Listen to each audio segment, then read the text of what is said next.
Bonjour, j'ai le plaisir de vous accueillir aujourd'hui au Centre du patrimoine.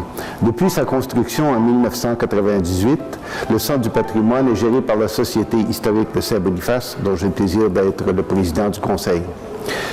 Voilà déjà plus de 100 ans alors que la Société historique, fondée en 1902, acquiert, fait valoir et conserve le patrimoine francophone et métis de l'Ouest canadien. Évidemment, depuis la création des deux provinces à l'ouest de nous, la Saskatchewan et l'Alberta, la Société historique se concentre surtout sur le Manitoba et notre mandat couvre toutes les régions de la province.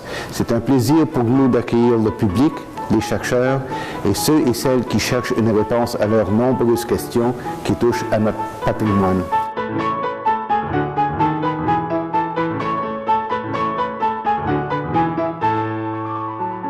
Il est important de bien noter que le Centre du patrimoine comprend 3 étages et le deuxième et le troisième sont principalement et surtout des chambres froides.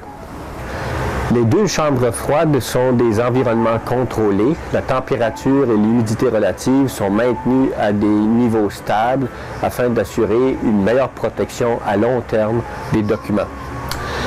Alors, ce qu'on a ici au deuxième étage, ce sont les informations sur le médium de papier. C'est tous des documents textuels.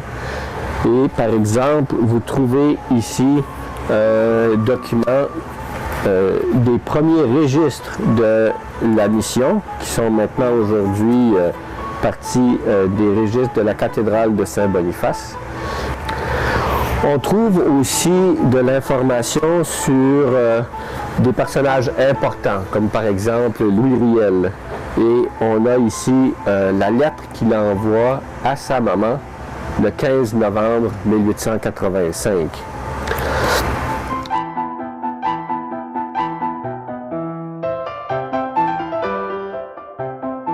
Nous entrons maintenant dans la chambre froide du 3e étage. Les archives, ça contient plus qu'uniquement des documents sur papier, des documents textuels. Ça comprend aussi les documents de tout genre, du film à la bande sonore, à la photographie, etc. Alors, au 3e étage, c'est surtout les documents de ce genre-là qu'on y retrouve et qui sont associés au fonds d'archives pour lesquels on a aussi les documents papier au 2e étage. Alors, un des fonds d'archives importants qu'on retrouve ici, c'est le fonds Radio-Canada. Et entre autres, on peut y retrouver des enregistrements depuis le début du poste de CKSB en 1946. On retrouve aussi, par exemple, dans le fonds Corinne Tellier, un album photographique de famille qui est bien spécial, dans lequel on va retrouver des images de plusieurs membres de la famille.